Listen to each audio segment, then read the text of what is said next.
ஆச்சி மசாலா. எந்த சமையலும் ருசி தேடும் ரகசியம். 20 ரூபாய். குக்கர் விசில மறந்து உணவு வீணாகி போச்சா? இனி அந்த கவலையே வேண்டாம். வழங்குகிறோம் உலகின் முதல் விசில் கவுண்டர் குக்கர், புதிய அல்ட்ரா குரோனோ.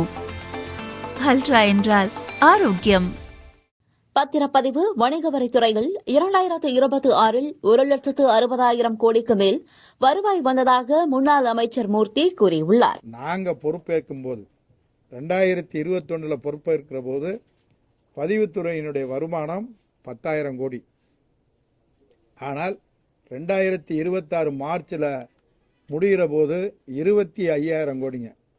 25,000 கோடி, 15,000 கோடி படிப்படியாக வருஷத்துக்கு வருஷம் அதனுடைய வருவாய் உயர்த்தி 20லையும் 21, 22, இந்த 21லேருந்து அந்த 26 வரைக்கும் அது படிப்படியாக உயர்ந்து கடைசியாக 25,000 கோடிக்கு வந்திருக்கு. அதுக்கு மொதல் வருஷம் 23,000 கோடி, அதுக்கு மொதல் வருஷம் 20,000 கோடி, இப்படி பதிவுத்துறையில் அரசுக்கு 25,000 கோடி வந்திருக்கு.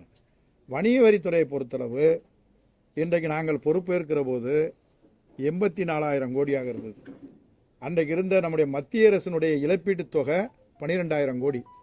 ஸோ மொத்தத்தில் 2021 வந்து 96,000 கோடி தாங்க. ஆனால் அதை நாங்கள் வருவாயை உயர்த்துவதற்கு எந்த நடவடிக்கை எடுக்கிறேன்னு இருக்காங்க. பல்வேறு நடவடிக்கை எடுத்திருக்கோம். ஹைதராபாத் டீம் கொண்டு வந்து அதை சர்வே பண்ணியிருக்கோம், ஸ்ட்ரீட் சர்வே பண்ணியிருக்கிறோம். அதில் இருந்த அதிகாரிகள் பூராமல் அந்த டிவிஷனை 13 பிரித்து எல்லா வகைகளையும் எல்லாத்துக்கும் பண்ணியிருக்கிறாங்க.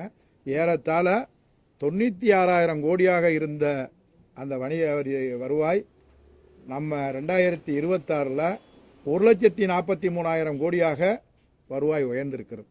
ரெண்டு துறையும் சேர்ந்து 1,68,000 கோடி ரூபாய் வருவாய் வந்திருக்கிறது. அதிமுக காலத்தில் 10 ஆண்டு காலத்தில் வருவாய் வந்ததை விட ஒரு மடங்குக்கு இப்போ ஏறத்தாழ பார்த்துக்குங்க எவ்வளோ வருது.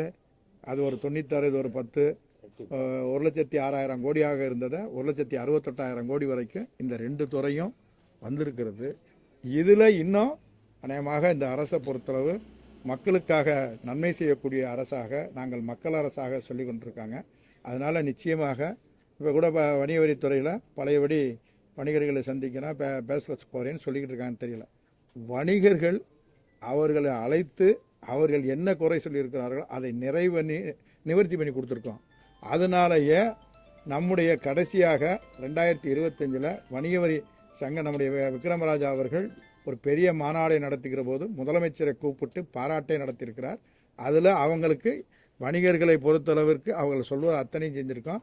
பதிவுத்துறையை பொறுத்தளவு அந்த மெட்ராஸில் இருக்கக்கூடிய அது என்னது நம்ம அங்கே இருக்கிற சங்க கமிட்டி வந்து அவங்கள 4 முறை 5 முறை அழைத்து தான் பேசியிருக்கிறோம். அன்னைக்கு பதிவு கட்டணம் 1% இருந்துச்சு அந்த உயர்மாடி கட்டடத்துக்கு. அதுக்கு பெங்களூரில் போய் ஒரு கமிட்டி போய் அரசுக்கு வருமானம் வரணுன்றத அது 3 கட்டமாக உயர்த்தினாங்க. குறைஞ்ச 4%, 7%, அது மாதிரி 8%. அதில் ரியல் எஸ்டேட்டில் இருக்கிறவங்க அந்த பில்டர்ஸ் அசோசியேஷன் வந்து அவங்க தான் அதில் பார்த்துருப்பீங்க. அந்த நேரங்களில் அந்த கேஸ் வரும்போது அத்தனை செய்தித்தாள்லையும் ஒரு பக்கம் விளம்பரத்தில் இருப்பாங்க. எப்பயுமே அந்த கோர்ட்டில் பூரா இதாக இருப்பாங்க. அவங்க பூரா எதிர்ப்பாகவே பண்ணாங்க. அப்புறம் ஒரு கட்டத்தில் அவங்களெல்லாம் கூப்பிட்டு பேசி அது ஒரு சுமூகமான முடிவெடுத்து அதுவும் அந்த அரசுக்கு கூட வரக்கூடிய வருவாய் அதே சமயத்தில் அவங்களுக்கும் சிரமம் இல்லாமல் எல்லாமே செஞ்சு அதுதான் போயிருக்கிறது.